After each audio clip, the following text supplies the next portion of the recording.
Bayangin, kamu kuliah 4 tahun, udah keluarin uang lebih dari 100 juta rupiah, dan endingnya, kamu nganggur. Ini bukan clickbait, ini kenyataan. Dan pada video ini, kita akan bongkar kenapa banyak lulusan S1 di Indonesia banyak banget yang nganggur. Anda mahasiswa yang sebentar lagi akan lulus pasti khawatir mau kerja di mana. Apakah nanti bisa langsung dapat kerja? Melihat angka pengangguran terdidik saat ini ataupun sarjana sebesar 1,01 juta. Jumlah pengangguran di Indonesia secara keseluruhan mencapai 7,28 juta orang. Insya Allah akan terbuka 19 juta lapangan pekerjaan. Kenyataannya, cari pekerjaan masih sulit meski pemerintah mendorong pembukaan bursa kerja atau job fair di banyak daerah.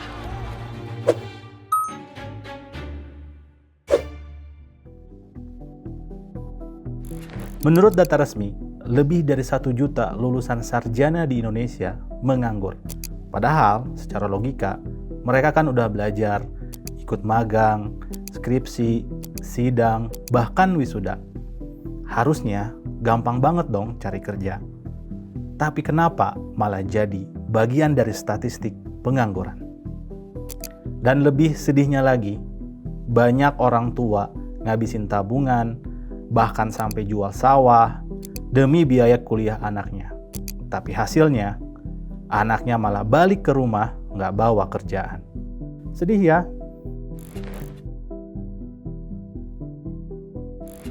Oke, mungkin ini beberapa alasan kenapa lulusan S1 saat ini susah banget dapat kerjaan. Alasan pertama, kuliah nggak ngajarin skill kerja. Banyak kampus di Indonesia masih ngajarin teori, dan teori. Kita belajar filsafat, teori organisasi, bahkan sejarah sistem hukum dunia. Tapi nggak ada yang ngajarin cara bikin CV yang baik, cara ngelamar kerja, cara komunikasi yang baik, cara bekerja sama antar anggota tim, cara pakai Excel, atau pakai Google Sheet. Banyak banget hal-hal yang diajarin di kampus, tapi ternyata sedikit sekali yang diajarin itu bisa dipakai di dunia kerja. Kalau mahasiswanya kurang bisa nguli keahlian pas waktu kuliah, alhasil pas lulus kuliah malah jadi kaget. Ternyata IPK tinggi nggak ada harganya kalau nggak punya skill yang relevan dengan kebutuhan industri. Alasan kedua, jurusan nggak sesuai dunia nyata. Kuliah ngambil jurusan favorit, katanya biar keren.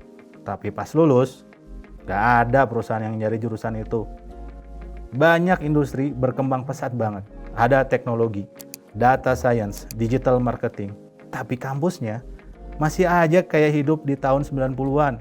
Kurikulumnya ketinggalan zaman banget.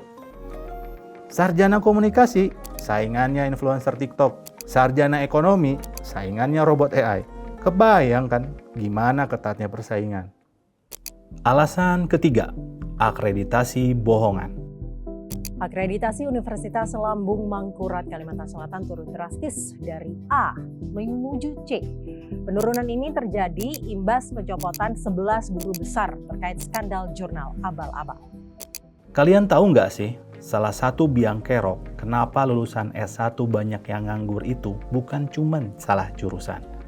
Tapi juga karena akreditasi di Indonesia banyak yang akal-akalan. Akreditasi kampus itu seharusnya buat ngecek kualitas pendidikan, fasilitas, dan dosennya.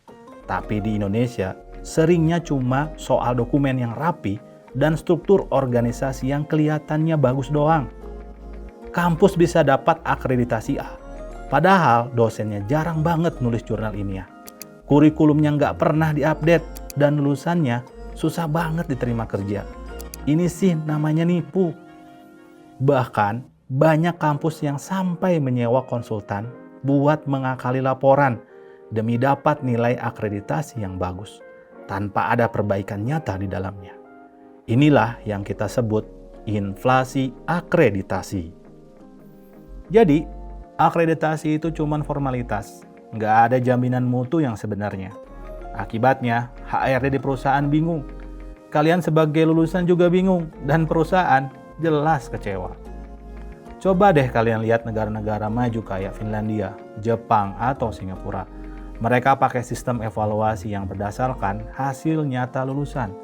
Mereka juga kerjasama langsung dengan industri dan selalu minta feedback dari perusahaan yang merekrut lulusannya. Jadi nyambung deh. Tapi di sini, yang penting rapi di atas kertas, bukan canggih di lapangan atau siap kerja. Kalau kita mau benerin pendidikan tinggi di Indonesia, reformasi sistem akreditasi itu wajib. Ini bukan cuma soal label, tapi harus ada dampak nyata buat kalian para mahasiswa dan buat dunia kerja. Alasan keempat, Indonesia kelebihan kampus. Itu artinya Indonesia jadi negara dengan jumlah perguruan tinggi terbanyak kedua di dunia. Bahkan lebih banyak dari China yang cuma punya 2.495 dan Amerika Serikat yang punya sekitar 3.180.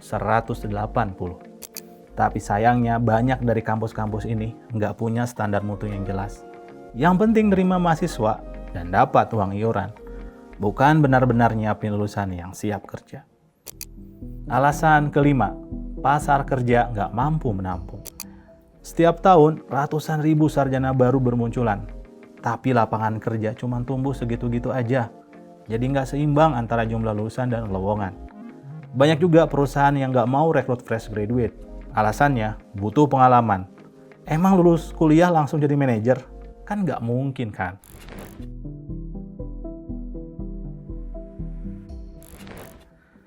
Kita nggak bisa cuma nunggu sistem berubah sendiri. Kalau kalian sekarang masih kuliah atau baru lulus, kalian harus gerak. Jangan cuma diam.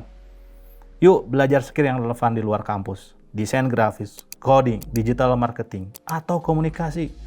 Mulai bangun portofolio dari sekarang. Ikut proyek-proyek, ikut bootcamp, atau coba kerja freelance. Jangan cuma nunggu panggilan kerja, tapi bangun diri kalian sendiri. Jadilah pribadi yang dicari perusahaan. Kalau kalian sekarang lagi ngerasa nyesek, habis kuliah tapi belum kerja, kalian nggak sendirian kok. Banyak yang mengalami hal yang sama. Ini bukan salah kalian sepenuhnya. Sistem pendidikan kita memang masih banyak PR dan perlu dibenahi.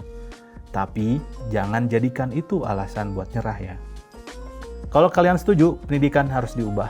Like video ini dan share ke teman kalian yang baru lulus. Biar mereka nggak kaget pas dunia nyata datang. Semangat ya!